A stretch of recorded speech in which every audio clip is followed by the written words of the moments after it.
You hadn't seen it. Meanwhile, we go to the NFL, and the game is sound off. Interesting people saying interesting things. This time, it's Super Bowl champion Lavonte David asked about the drama surrounding the Eagles. He had some interesting comments on how defenses view preparing for Jalen Hurts. Just listen. Sitting back from a football point of view and just like watching and, after playing them, like Jalen Hurts was never he's never the guy who we worried about. You can't pick you apart if you mess up, but our whole game plan was just give him a different look. It was one year when we beat him in the playoffs. We just played straight cover 0. Cover 1 and cover 0 and made him want to beat us. All right, so when seeing this, because it gets posted and it gets some attention, and former Eagles safety C.J. Gardner-Johnson tweeted, "Why do this? Like, come on, people will continue to bash this man. For what reason? Plenty other quarterback news we can talk about." And for what it's worth, Lavonte David went on a podcast. They asked him a question and he answered it. It's not as though he went in there with the intention or some sort of desire to make this point. But still, it keeps coming up. Every single day I come in here and I want to make sure we have football conversation. And every single day someone is saying something about Jalen Hurts. So Dan, I'll ask the question. Is all of this criticism of Jalen Hurts, is it reasonable and is it fair? No, but that's life as the starting quarterback in the NFL, let alone in Philly. I think, one, Hurts has become one of the, if not most polarizing guys in the NFL. 2, the facts and the opinions don't match. That's what's the interesting part of all this with Jalen. Fact is, he's been awesome since he's become their starting quarterback. We're talking wins, which is what everyone gauges a quarterback, franchise or not. 62 of them. He's accounted for 185 touchdowns. However, how he gets the touchdowns, I don't care, people at home, whether you like it or not. And he's top 10 in passing yards. On top of that, he's gone to the Super Bowl twice, won MVP of the Super Bowl once, and likely would have if they won the other one, okay? So those are facts. That's also being said at the same time of opinion. If you took every starting quarterback in the NFL and we just took them out on the field and we said, we're in shorts, just throw, you're not going to take Jalen in your top 15 because that's not his style and or strength. And I think that's where the rubber meets the road is you have facts are all this guy does is play well and win. And then there's these opinions of, well, I want this quarterback and that quarterback and that quarterback, that quarterback, that quarterback, instead of him when it comes to just playing the position. What do you think, D-Wood? Is it everything he said made sense and I agree with, and it's a perfect example of how in the world in which we live today, you can take facts and you can use them to make any point you choose to make if you want to. And so many people have this desire to make negative points about Jalen Hurts. I'm not exactly sure I understand where it comes from. Do you think it's reasonable? Listen, that's just the world we live in. But I think it's all about perspective. I remember, a couple of years ago when Kellen Moore was offensive coordinator in the Philadelphia Eagles, we're in the Super Bowl, everyone's talking about they love the fact that his stoic, demeanor. Right. How he's never too high, he never gets too high, never gets too low, right. All those type of things. Now this past year when things weren't going well, he's a guy that, alienates himself from his teammates. He's not the best guy to get along with. And so I think that just comes with playing the position that you're going to get these type of arrows, thrown at you. But here's what I'll say at the end of the day.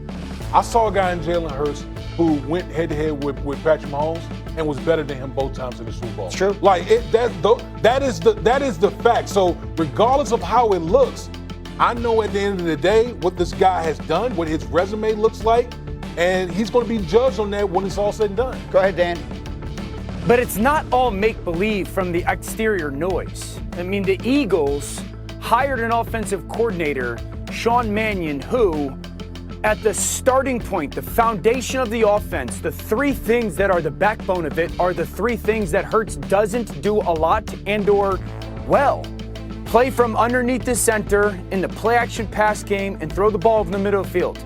That's the basis of this offense that Sean Mannion is bringing over from his time with the Rams, his time with Minnesota, and his time with the Green Bay Packers as a player and a coach.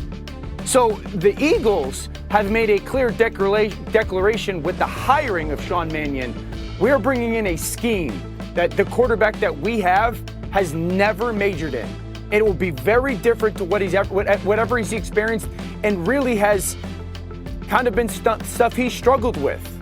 So they are making the declaration of like, hey, we're either going to go forward with this scheme or this player is going to completely adapt and fall in line with it. And so the noise isn't just made up from the outside. I agree. And I mean, if you watch them play offense last year, at times it hurt. I mean, it actually hurt your eyes to watch what it all looked like. I feel ridiculous asking this question when you consider all of his accomplishments, but does it feel like a little bit of a make or break situation now for a quarterback who is as decorated as he has been? Yes. I think between either him or Nick Sirianni, like, it's going to be, if this thing doesn't work this year, there's going to be major change in Philadelphia. I will say that. We'll see if they trade A.J. Brown. Hold this thought. We'll bring it back in hour number 2. We'll set aside some more time. In the NFL, we had a conversation in our first hour this morning about Lamar Jackson and the importance of the offseason, voluntary offseason program in Baltimore, which begins today. And literally moments after we had that conversation, the Ravens posted this video. That is Lamar from this morning arriving for the voluntary offseason program's beginning. Two-time MVP has skipped most of the voluntary workouts in his 8-year career. Last spring, he attended only one of the 9 on-field practices before mandatory minicamp. And again, Dan Orlovsky and D. Wood. Dan, we talked this morning about how it felt like a big deal with a new beginning in Baltimore, with the new head coach, the new offensive coordinator, with the team really now so much being built around Lamar and his being the loudest voice in it, the most important person in it. How important we all felt it was that he would be there. And he walks in the door. What should we tell people they should think about that, Danny? Yeah, that's the most important thing that could have happened up until now for Baltimore. It's a big deal. It is. It's not felt like a big deal, Green. It is. This is the start of the second version of Lamar in Baltimore. It's coming off of a season where they fell short of expectations as an organization. They were Super Bowl favorites going into last year. He did not play up to the standard that we were accustomed to. He had injuries, 6 and 7 as the starting quarterback last year, which was the first time in his NFL career he's had a losing record. And so now it's this completely new experience in Baltimore. And Lamar's heading into the prime of his career. And that's crazy to say because he's been remarkable in his first, I think, 8 seasons in the NFL. And so now we're starting anew. This is the second chapter of Lamar Jackson as a pro. And so can he play his very best football under a new regime when it matters the most, both he and the football team, to finally take that next step? And I know we always correlate him and Josh next to each other because they're both great, MVPs, all that. It's the same in Buffalo. Think about it. I mean, think about it. We haven't seen anything close to good football from Deshaun Watson since 2020. Okay, you got Dylan Gabriel.